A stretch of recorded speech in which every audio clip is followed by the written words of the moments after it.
Berapa kali Allah bersumpah demi waktu dalam Quran? 6 kali.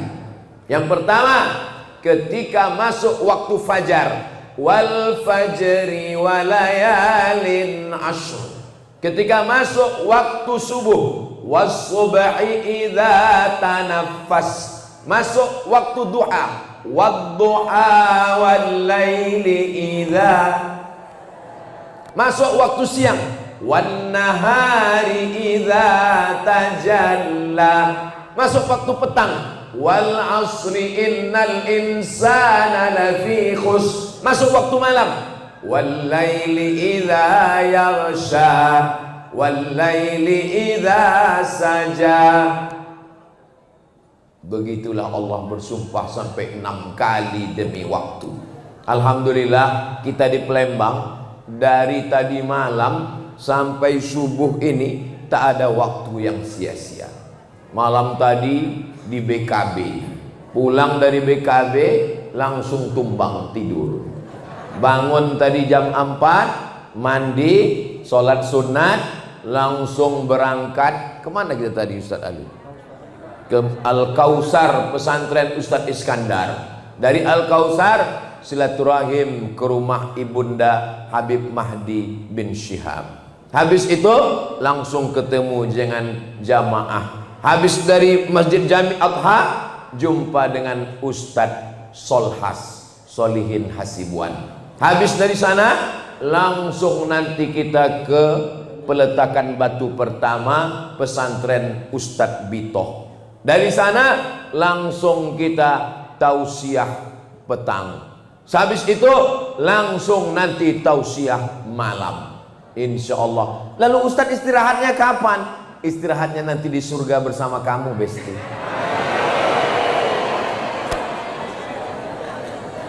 Adakah kita waktu hidup ini istirahat? Dan nanti nampaknya kalau anak ini sekolah istirahat. Memang betul, waktu anak kecil di rumah kita lelah letih. Setelah anak ke sekolah kita sangka istirahat, rupanya tak istirahat. Kenapa? Uang sekolah mahal. Nanti nampaknya kalau anak ini kuliah kita agak istirahat sikit. Sampai di kuliah rupanya kita bukan makin istirahat. Kenapa? Makin bercabang pikiran. Takut dia pacaran, takut dia diambil orang, takut dia diganggu orang, takut dia pakai ganja, takut dia pakai narkoba, takut dia suka sama perempuan. Sekarang banyak anak laki-laki tak suka pula sama perempuan, suka pula sesama laki-laki. Na'udzubillah LGBT. Nanti nampaknya kalau udah selesai kuliah ini agak tenang sikit. Rupanya setelah kuliah makin susah. Ditanya orang, sudah kerja apa belum? Nampaknya nanti kalau udah kerja ini agak tenang sikit. Rupanya setelah kerja pun tak tenang juga. Ditanya orang, udah nikah? Nampaknya kalau udah nikah tenang sikit. Rupanya udah nikah pun tak juga tenang. Ditanya orang, sudah punya anak apa belum? Nampaknya nanti kalau anak saya ini sudah menikah, sudah punya keluarga, saya tenang Pak Ustadz. Rupanya setelah punya cucu tak juga tenang. Kenapa? Anak itu pula menitipkan cucu. Jadi sampai kapanlah kita ini mau tenang? Ketenangan kita adalah ketika mati dalam keadaan husnul. Maka hati-hati dengan wal asr. Kalaulah zikir kita cuman sholat subuh 5 menit, zuhur 5 menit, asar 5 menit, isya 5 menit, maghrib 5 menit. Berapa menit cuman? 25 menit. Itu pun sholat 5 menit itu kalau yang khusyuk itu. Bismillahirrahmanirrahim. Alhamdulillah. Ada sholat yang 2 menit. Iftitah, Fatihah, ayat 1 nafas.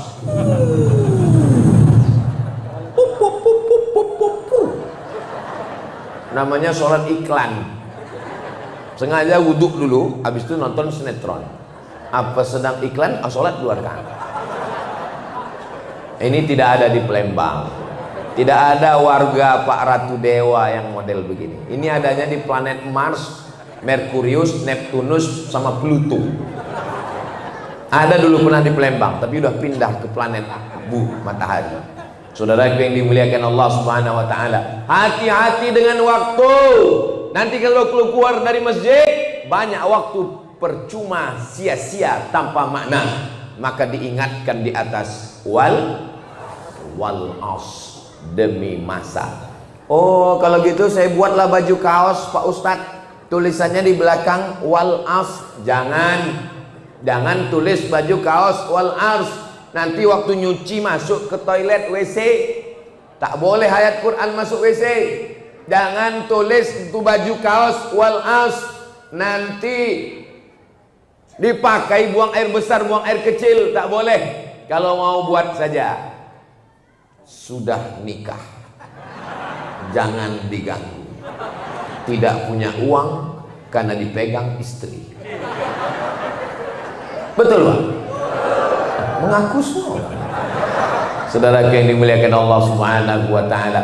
Berapa jam kita dikasih Allah waktu? Siang 12, malam 12. 12 tambah 12? 24 jam yang kita pakai untuk Allah. 25 menit. Itu pun tidak full. Allahu Akbar. Ingat kunci di atas TV. Allahu Akbar. Token mau habis. Allahu Akbar. Gaji 13 belum cair. Betul Bu? Betul semua gitu. Maka Masjid Jami Adha mengingatkan kita, wal as, hati-hati, waktu ini akan habis. Kata dokter mesti tidur 8 jam, kerja 8 jam, masuk jam 8 pagi, pulang jam 4 sore. 9, 10, 11, 12, 1, 2, 3, 4, 8 jam. Tidur 8 jam. Kalau tidak tidur 8 jam, kena penyakit 6L. Lemah, letih, lesu, letoy, loyo, lunglai. Tidur 8 jam, kerja 8 jam, yang 8 jam lagi tak tahu entah kemana. Warung kopi, mancing, kongko-kongko. Sekarang yang paling banyak menghabiskan waktu adalah scroll. Dekat bini, buka Quran. Itu tidak ada di Palembang. Ini yang ada di Masjid Jami Adha, ini orang baik-baik semua. Dari bunyi aminnya yakin saya. Wal as, demi masa. Jangan ada waktu yang hilang. Jangankan sebulan yang lalu, jangankan setahun yang lalu, waktu pagi tadi yang tidak sholat subuh berjamaah tadi, ada yang bisa diulang lagi? Yang tidak sholat subuh berjamaah hari Sabtu tadi ini tak bisa diulang lagi. Mudah-mudahan subuh besok masih hidup. Coba kalau malam ini ada yang jamin besok subuh masih hidup? Angkat tangan. Siapa yang jamin? Orang kaya? Mati. Calon gubernur? Mati. Calon wali kota jangan ada orang. Kita doakan RDPS panjang umur. Orang baik ini mesti memimpin kota Palembang. Saudara yang dimuliakan Allah Subhanahu wa taala, sebelum keluar dari masjid, wal as. Boleh saya buat di pintu rumah saya Pak Ustadz, biar supaya suami saya sebelum keluar dari rumah, wal as, bagus. Ini banyak di ruang tamu dipajang gambar nikah waktu belum pakai jilbab. Setiap tamu yang datang nengok, cantik juga bini kau ya. Gambar bini yang tak bertudung masukkan ke kamar. Di ruang tamu buatlah yang mengingatkan pada Allah, kaligrafi solawat Rasulullah, ayat kursi, bagus semuanya. Mudah-mudahan kita termasuk yang mengambil pelajaran dari dinding-dinding rumah, dinding masjid semuanya, insya wal as. Terus innal insana lafi. Yang kedua, semua manusia ini rugi. Orang kaya rugi, orang miskin rugi 2 kali. Orang ganteng rugi, setengah ganteng. Orang putih, orang hitam. Yang hitam jangan tersinggung. Hitam-hitam setampuk manggis, sudah hitam lutut bekudis. Innal insana lafi khusr. Semua yang hidup ini semuanya rugi. Siapa itu yang punya Facebook? Rugi. Siapa yang punya Instagram? Rugi. Siapa Bill Gates paling kaya di dunia? Rugi. Karena ketika mati harta tidak ada yang dibawa. Ada orang Palembang mati bawa empe-empe? Enggak ada. Yang punya showroom mobil, showroom motor, mobilnya banyak. Ada pernah Bapak Ibu ngelihat orang Palembang mati bawa mobil? Yang punya toko tekstil, yang punya toko pakaian, toko kain, matinya tetap bawa kain. Ibu di rumah di kamar, baju 3 lemari, ketika mati tinggal. Apa yang dibawa? Innal insana lafi khusr. Polisi rugi, kecuali polisi yang menggunakan pistolnya untuk amar ma'ruf nahi mungkar. Tentara rugi, kecuali tentara yang menggunakan seragamnya, bajunya untuk menjaga keutuhan NKRI. PNS rugi, kecuali pegawai negeri sipil yang memakai jabatannya, kepala dinas, kepala badan, kepala kantor yang berkepala tak ada kepala, untuk menolong agama Allah. Wali kota rugi, kecuali wali kota yang memakai jabatannya untuk menolong penggali kubur, penyelenggara jenazah, guru mengaji, guru tahfiz Quran, pondok pesantren, tolong dengan APBD Kota Palembang. Setuju? Ini rasa-rasa nasihat waktu pelantikan wali kota rasanya. Saudara yang dimuliakan Allah Subhanahu wa taala. Semua ini rugi. Ibu-ibu enggak mau pula dia rugi. Bapak-bapak, bapak tidak pernah rugi selama masih ada ibu. Innal insana lafi khusr. Ustaz Somad, memang payah kita kalau ceramah di depan orang yang jujur ya. Apalah salahnya waktu kutanya tadi kalian pura-pura diam? Jaga juga lah perasaan saya. Kan bisa pakai gak bersuara.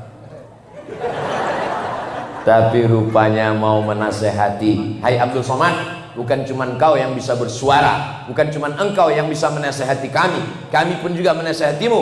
Kau rugi Abdul Somad kalau cuman petantang petenteng kesana kemari membawa titel, disebutkan oleh Pak Ketua Masjid, disebutkan oleh Habib Gasim, profesor. Setiap disebut orang ini profesor, mengembang dia sedikit.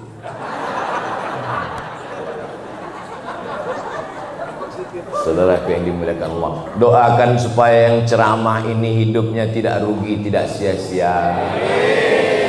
Saya kadang ibu menjelang tidur malam itu Pak, temenung saya.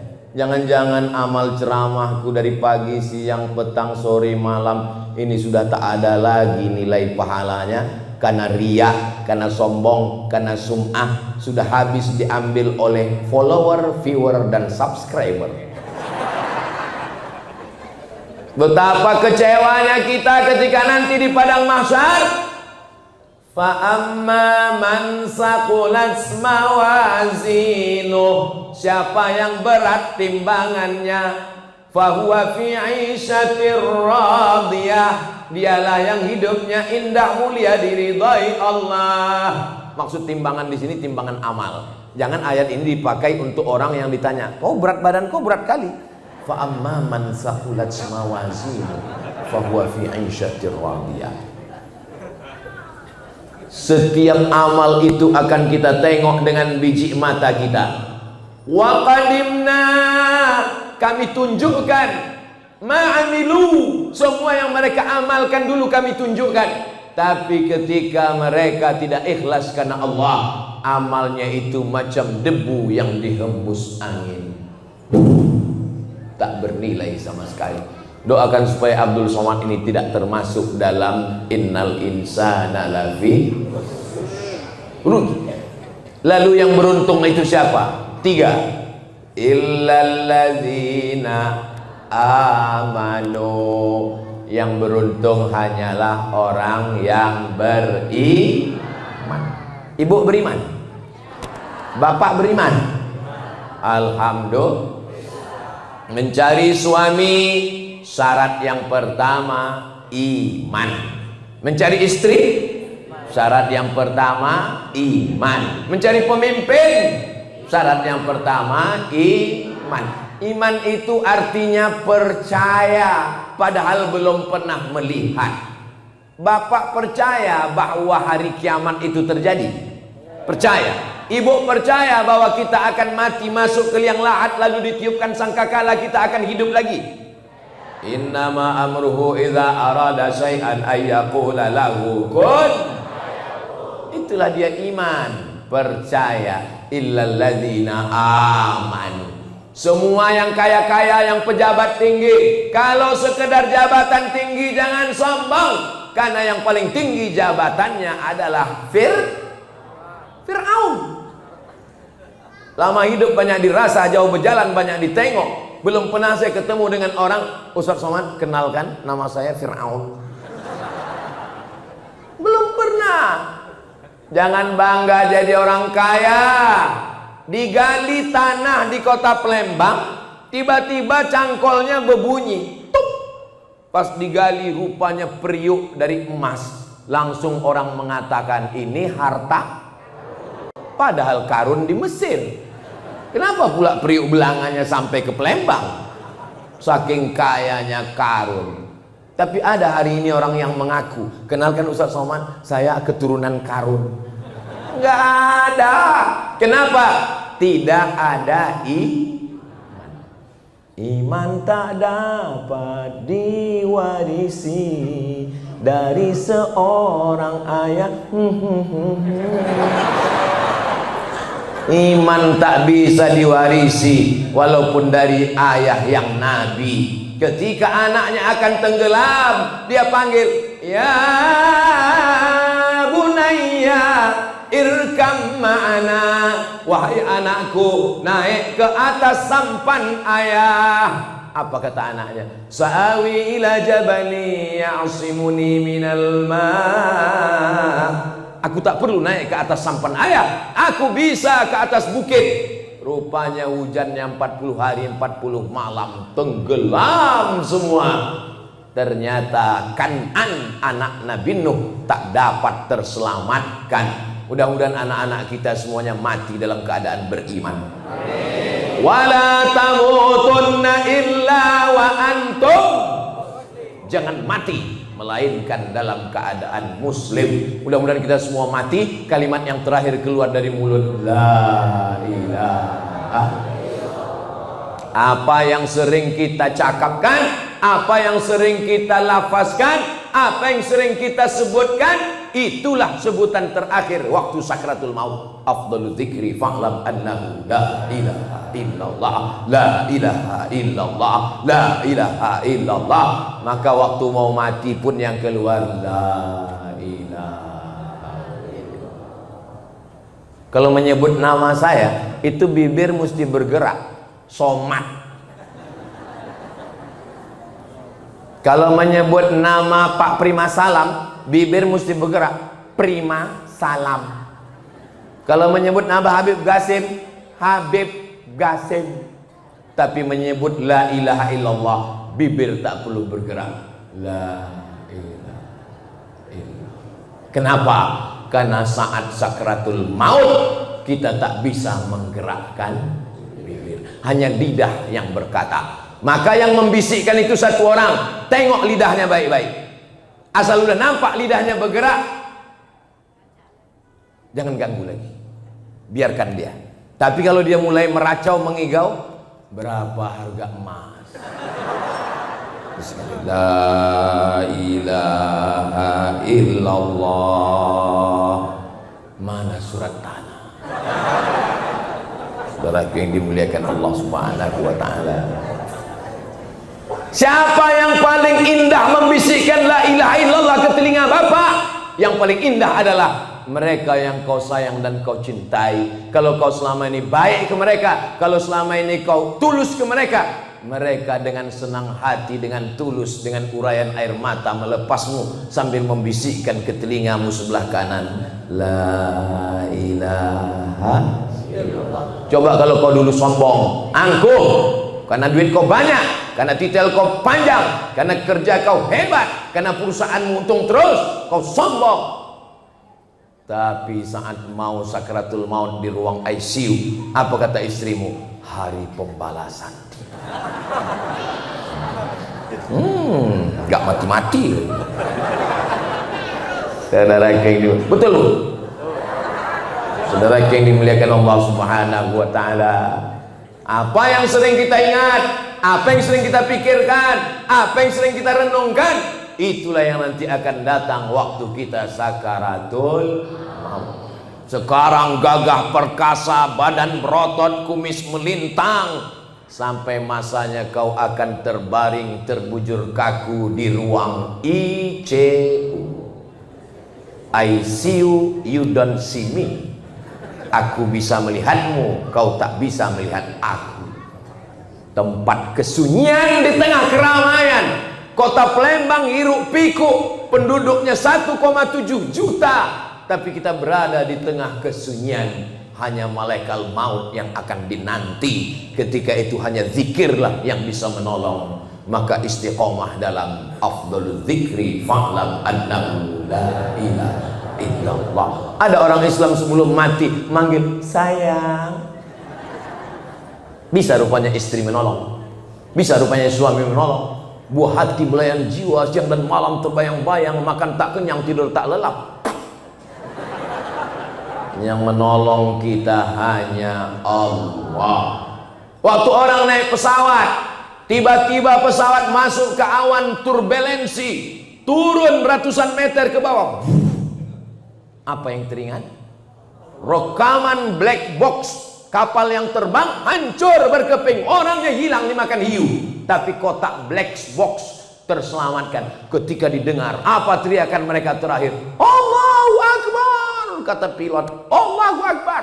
Yang mabuk, yang sakau, yang pezina, yang penjahat, yang pelakor, teriakannya sama-sama Allahu Akbar. Jangan tunggu mati baru Allahu Akbar. Innal insana lafi khusr illal ladzina amanu. Iman di dalam. Bagaimana kita tahu orang beriman? Nampak keluar. Apa yang keluar? Wa amilus sholihat. Itu Ustadz Somad itu beriman atau tidak beriman ya? Oh beriman. Dari mana kau tahu dia beriman? Rupanya ada alat scan-nya. Bisa di USG rupanya. Mana ada alat detektor iman? Iman itu nampaknya selalu disandingkan. Illalladzina amanu wa amilus sholihat. Iman di dalam, amal soleh keluar. Apa tanda orang beriman? Berjilbab. Apa tanda orang beriman? Sholat. Apa tanda orang beriman? Bangun masjid. Apa tanda orang beriman? Rajin pengajian. Iman selalu dikaitkan dengan amal soleh, bukan somat. Illalladzina amanu wa amilus sholihat. Tengok dalam ayat ini. Innalladzina amanu wa amilus sholihat. Setiap iman pasti disandingkan dengan amal soleh. Karena iman tanpa amal soleh hampa, tak bermakna. Amal soleh yang banyak tanpa iman tidak diterima Allah Subhanahu wa ta'ala. Orang kafir yang tak percaya sama Allah, dibangunnya rumah anak yatim, dibiayainya pakai uang perusahaannya CSR, amalnya tak diterima Allah. Karena syarat amal diterima la ilaha illallah Muhammadur Rasul. Tapi orang beriman tidak egois. Yang penting saya beriman, setelah itu tak penting tetangga saya. Yang terakhir, wa tawasau bil haq wa tawasau bis. Ini orang beriman. Kenapa mesti datang ke masjid ramai-ramai? Kenapa mesti ada pengurus masjid pakai seragam biru muda? Kenapa mesti ada majelis pengajian ibu-ibu jilbab ungu? Karena tidak bisa beriman sendirian. Man syadda finnar, siapa yang sendirian-sendirian masuk neraka. Mesti berjamaah. Sholat berjamaah, puasa, buka bersama berjamaah, haji dan umrah berjamaah. Mathalul mu'minin kamathalil asjar. Orang beriman itu macam pokok kayu. Kalau sendirian diterbangkan angin, patah, tercabut. Tapi kalau beramai-ramai, dia akan tertolong dengan angin kencang karena banyaknya pokok kayu di tengah hutan. Saya tidak bisa datang ke Palembang ini sendirian. Ada yang mengatur jadwal saya. Ada Ustadz Kemas Ali, dulu Habib Mahdi bin Syihab, Habib Gasim, Ustadz Takwa, Ustadz Masfuroh. Mudah-mudahan bersaudara kami di Palembang, bersaudara juga kami nanti di surga Jannatul Firdaus. Tengoklah tulusnya jamaah Palembang ini. Padahal yang saya bilang masuk surga saya aja dengan Ustadz. Tapi yang lain semuanya setuju, amin. Ketika Bapak Ibu mengatakan amin, apa kata malaikat? Amin walaka misluh. Kabulkan doa orang ini, kau dapat yang sama macam yang kau doakan untuk saudara. Jangan egois, jangan sendiri. Yang penting aku sholat, yang penting aku puasa sunat, yang penting aku haji dan umrah. Tetanggaku tak sholat, tetanggaku miara anjing, tetanggaku pacaran, bukan urusanku. Tidak bisa begitu, guys. Ini sekarang banyak anak muda buat baju kaos. Urus surgamu, jangan urus nerakaku. Aku mau pacaran, aku mau bawa cewek, aku mau berzina, yang hamil aku, apa urusan kamu? Yang orang baik pun terdiam. Iya juga ya. Lama-lama orang betul merasa batil, orang batil merasa betul karena tak jelas mana betul, mana batil, mana batil, mana betul. Jadi kalau ada orang begini, yang mabuk aku, yang sakau aku, duit aku, rumah aku, kenapa kau sibuk ngurus aku? Urus saja surgamu, jangan urus nerakaku.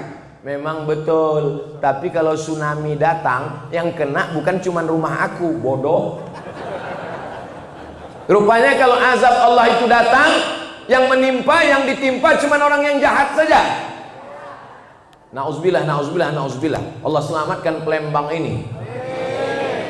Waktu saya posting gambar BKB tadi malam yang pakai drone itu, saya tengok komen di IG Ustadz Somad yang followernya 9 juta itu. Maksudnya yang belum follow lah. Apa komennya di bawah? Inilah yang menyelamatkan kota kita. Yang pakai narkoba, yang berzina, yang korupsi, yang makan haram, yang buat dosa maksiat, yang main slot, masih ada yang bertasbih dan berzikir. Ayatnya dibacakan ayat Habib Gasim tadi malam. Wa ma kana Allahu mu'adzibahum wa anta fihim. Allah tidak akan menurunkan azab selama engkau Muhammad sallallahu alaihi wasallam masih ada di tengah mereka. Wa ma kana Allahu mu'adzibahum wa hum yastaghfirun. Allah tidak akan menurunkan azab selama masih ada orang Palembang yang beristighfar. Tapi amar ma'ruf nahi mungkar, wa tawasau bil haq, wa tawasau bis sabr tidak selesai dengan ceramah, tak selesai dengan tausiah, tak selesai dengan tabligh akbar. Berapi-api mulut Abdul Somad tabligh akbar. Jangan berjudi, jangan berzina, jangan makan haram, jangan riba. Tidak selesai karena yang di masjid ini kan orang baik-baik semua. Betul? Penduduk Palembang 1,7 juta orang. Tidak selesai dengan ceramah Ustadz Somad. Lalu yang menyelesaikannya itu apa? Cara yang paling ampuh adalah mendudukkan orang baik di kursi wali kota Palembang. Kalau tuan makan rendang kiriman mertua untuk kota Palembang, coblos nomor 2. Jelas? Apa pentingnya Ustadz menyampaikan ini? Karena orang baik ini kalau tidak kita dudukkan, maka berat dakwah. Saya tak sanggup masuk dari masjid ke masjid, RT, RW, kecamatan, lurah, dusun, susah. Tapi kalau pemimpinnya sudah adil, selesai. Ceramah tabligh akbar BKB sekali cukup. Mudah-mudahan orang yang peduli kepada umat, peduli kepada pengajian, peduli kepada habaib, diberikan tempat yang layak dan baik. Ibu ajak kawan, jiran, tetangga, sahabat, alumni, kawan sekolah, menantu, ipar, semua ajak. Bisa? Tapi kami nggak bisa ceramah macam Ustaz Somad. Tak usah ceramah, pakai pantun aja. Kalau tuan mau sholat Jumat, jangan lupa bawa kain. Kalau sudah ada pilihan Ustaz Somad, jangan lagi ke yang lain. Bisa diingat?